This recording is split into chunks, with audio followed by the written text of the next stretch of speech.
अस्सलामुअलैकुम my YouTube viewers, उम्मीद करती हूँ आप सब ठीक होंगे।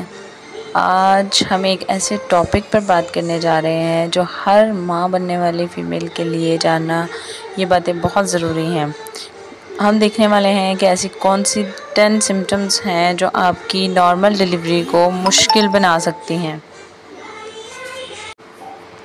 हर फीमेल ये चाहती है कि उसकी डिलीवरी जो है वो आसान हो, नेचुरली हो, लेकिन कई बार कुछ छोटी छोटी सी लापरवाहियों को लेकर उनको यानी कि मेडिकली जो है उन कंडीशंस को हम क्रिटिकल कर लेते हैं। छोटी छोटी लापरवाहियों से हम अपनी तबीयत को बहुत ज़्यादा ख़राब कर लेते हैं और उसकी वजह से जो है नॉर्मल डिलीवरी के रास्ते मुश्किल से मुश्किल होते चले जाते हैं।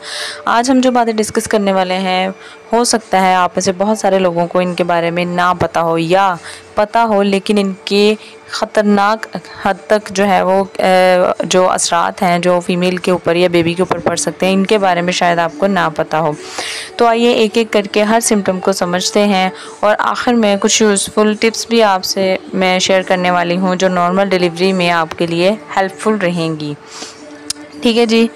सबसे पहले आ जाता है जी हाई ब्लड प्रेशर, जिसको हम मतलब कि हाई बीपी भी कहते हैं। जब ब्लड प्रेशर 140/90 से ऊपर हो जाता है तो इसे हम प्रेगनेंसी इंड्यूस्ड हाइपरटेंशन कहते हैं, यानी कि प्रेगनेंसी में होने वाला हाई ब्लड प्रेशर जो कि प्री इक्लेम्शिया की अलामात में से है। ये हल्के में लेने वाली बात नहीं है। इससे बेबी को ऑक्सीजन सप्लाई कम मिलती है और डिलीवरी में कॉम्प्लिकेशंस हो सकती हैं, मदर फेंट हो सकती है, बेबी की जो है वो स्टिल बर्थ या मतलब कि बेबी की ब्लड सप्लाई रुकने की वजह से, उसको ऑक्सीजन की कमी होने की वजह से जो है उसकी नॉर्मल डिलीवरी में प्रॉब्लम्स हो सकती हैं। फॉर एग्जांपल अगर एक केस में एक फ़ीमेल का बीपी जो है 150/100 था, लेकिन उन्होंने इग्नोर किया और आखिर में उन्हें इमरजेंसी के मतलब के कंडीशंस को मद्देनज़र रखते हुए उनकी तबीयत इतनी ख़राब हुई कि उनको जो है वो सी सेक्शन की तरफ जाना पड़ा। सो इन चीज़ों से बचने के लिए आपको हर 15 दिन में, अगर डेली बेस पे आप अपना बीपी नहीं चेक करवा सकते तो आपको हर 15 दिन में जो है वो अपना बीपी चेक करवाना लाजमी जो है वो ज़रूरी है। सेकेंड आ जाता है शुगर का बढ़ना, जिसको जेस्टेशनल डायबिटीज़ कहते हैं। अक्सर फीमेल्स को प्रेगनेंसी में डायबिटीज़ होती है, जिसको प्रेगनेंसी में होने वाली शुगर या शुगर का बढ़ना या उसको जेस्टेशनल डायबिटीज़ बोलते हैं। ठीक है जी। प्रेगनेंसी के 4th या 5th मंथ में अक्सर ये शुरू होती है, किसी किसी को पहले से ही शुरू हो जाती है, पहले मंथ से, दूसरे मंथ से, किसी किसी को चौथे या 5वें महीने से ये शुरू होता है। ये शुगर बेबी को ज़्यादा मोटा कर सकती है, बेबी का वेट ज़्यादा हो सकता है। ठीक है, जिसे मैक्रोजोमिया कहते हैं। ऐसे बेबीज़ का सर बड़ा होता है और डिलीवरी के वक्त वो बर्थ कैनाल से आसानी से नहीं निकलते, इसलिए जो है मतलब कि मिठाई, कोल्ड ड्रिंक्स और वाइट ब्रेड से, इन सारी चीज़ों से परहेज़ करें। हर मंथ जो है वो अपना शुगर का टेस्ट लाजमी करवाएं। अगर किसी फीमेल को नहीं भी है तो वो भी जो है वो काउंटर चेक के लिए लाजमी अपना जो है वो शुगर का टेस्ट जो है वो करवाएं। बेबी की गलत पोजीशन, जैसे कि ब्रीच पोजीशन या ट्रांसवर्स पोजीशन हम बोलते हैं मेडिकल टर्म्स में। सो अगर बेबी उल्टा है या हॉरिजॉन्टल है तो डिलीवरी के वक्त जो है वो सर पहले नहीं आता नॉर्मल डिलीवरी के वक्त, तो ब्रीच बेबी में ज़्यादा केसेस में जो है वो ऑपरेशन करने की ज़रूरत पड़ती है। 8वें महीने तक बेबी की पोजीशन चेंज हो सकती है, लेकिन 9वें महीने में बेबी जो है वो अपनी जगह पकड़ता है, वो फिक्स होना शुरू हो जाता है। ठीक है। सो ऐसी कुछ एक्सरसाइजेज होती हैं जिनको अगर आप करें तो बेबी की पोजीशन जो है वो ठीक करने में आपके लिए मददगार साबित हो सकती हैं। 4th नंबर पे आ जाता है जी ट्विंस प्रेगनेंसी। अगर जोड़े या जुड़वा बच्चे हैं, सो दोनों बच्चों की डिलीवरी मुश्किल होती है। दो बच्चे जब हों, ट्विंस हों, ख़ास करके अगर दोनों की पोजीशन नेचुरल ना हो, यानी कि जो नेचुरली पोजीशन होनी चाहिए नॉर्मल डिलीवरी के लिए, एनवीडी के लिए, ये एक हाई रिस्क प्रेगनेंसी होती है। अक्सर ऐसी डिलीवरी ऑपरेशंस के ज़रिए होती हैं, लेकिन अगर दोनों बेबीज़ का सर नीचे हो तो नॉर्मल डिलीवरी भी पॉसिबल हो सकती है। सो इसके लिए आपको रेगुलर अल्ट्रासाउंड से ये सारी चीज़ें आपको जो है वो पहले से पता हो सकती हैं और प्लान किया जा सकता है कि आपकी नॉर्मल डिलीवरी होगी या फिर सिजेरियन के साथ होगी। 5वें नंबर पे आ जाता है जी वेट गेन, यानी कि ओवर वेट ड्यूरिंग प्रेगनेंसी। आपका वज़न अगर 12 से 15 किलो से ज़्यादा बढ़ जाए, यानी कि प्रेगनेंसी के दौरान आपका जो वेट है वो अमूमन 6 से 7 या 8 किलो बढ़ना चाहिए, लेकिन आपका मैक्सिमम 12-15 किलो से अगर ज़्यादा बढ़ जाता है तो आपका जो है यूट्रस और पेल्विक मसल जो है वो कमज़ोर हो जाते हैं और डिलीवरी में जो है वो इतनी नॉर्मल डिलीवरी के लिए आपके अंदर स्टेमिना या इतनी पावर नहीं रहती। सो इसलिए हर हफ्ते 0.5 kg से ज़्यादा वज़न ना बढ़ने दें। एक्सरसाइजेस करें, रूटीन वाइज अपनी डाइट को जो है वो बैलेंस रखें। 20 मिनट्स रोज़ाना वॉक करना आपके लिए बहुत फ़ायदेमंद साबित हो सकता है और आपकी डाइट जो है वो बैलेंस्ड रहनी चाहिए। 6 नंबर पे आ जाता है जी नैरो पेल्विस, यानी कि हड्डी का पतला होना या छोटा होना, जिसको आम ज़ुबान में कह देते हैं कि हड्डी छोटी है। सब औरतों का पेल्विक स्ट्रक्चर जो है वो एक जैसा नहीं होता।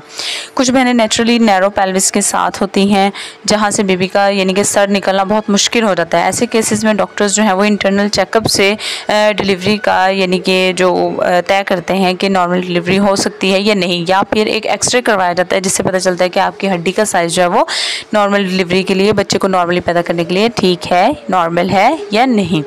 7वें नंबर पे आ जाता है जी पानी का ज़्यादा कम या पानी का बहुत ज़्यादा होना, यानी कि जो एमनियोटिक फ्लूइड है वो या तो बहुत कम है या फिर वो बहुत ज़्यादा है।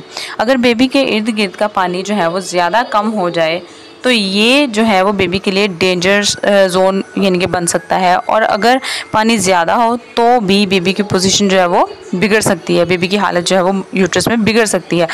वाटर लेवल मॉनिटर करवाने के लिए आपको अल्ट्रासाउंड के ज़रिए जो है वो अपने स्टेप्स लेने चाहिए। मुमकिन हद तक आपको जानना, ये हर महीने आप कोशिश करेंगे अपना स्कैन करवा के अपने वाटर एमनियोटिक फ्लूइड की जो है वो कंसिस्टेंसी को जो है वो देखते रहें, उसको नज़रअंदाज ना करें। 8वें नंबर पे आ जाता है जी अम्बिलिकल कॉर्ड इश्यूज़, यानी कि गर्दन में जो है वो बेबी की नाल का लिपट जाना, ठीक है जी, और उसके साथ बेबी के गर्दन के गिर्द यानी कि जो उसकी जो अम्बिलिकल कॉर्ड है जिसको नाल बोलते हैं या उसको यानी कि नाड़ू भी बोलते हैं, वो उसके गर्दन के इर्द गिर्द हो तो डिलीवरी के वक्त जो है वो बेबी की हार्ट बीट स्लो हो सकती है, या बेबी के जो गर्दन है उसके मसल्स जो हैं वो इतने स्ट्रेच हो सकते हैं कि उसका सांस भी घुट सकता है।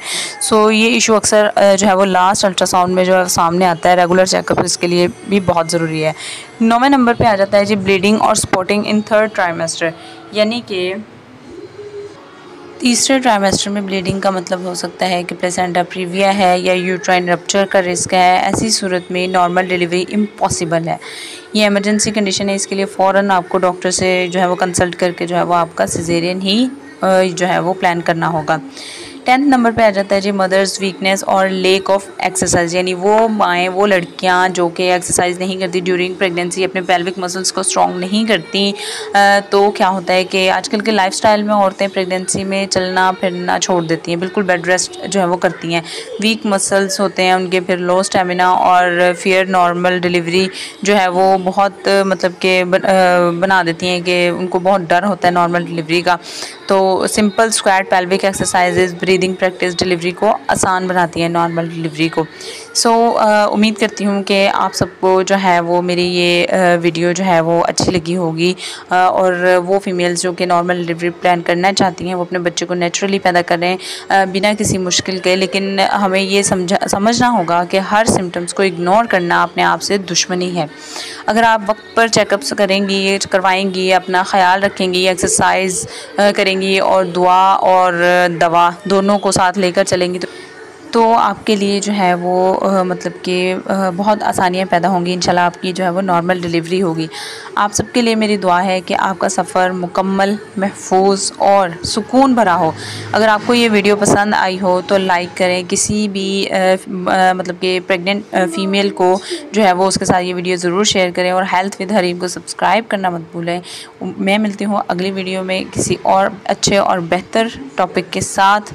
तब तक के लिए अल्लाह हाफ़िज़।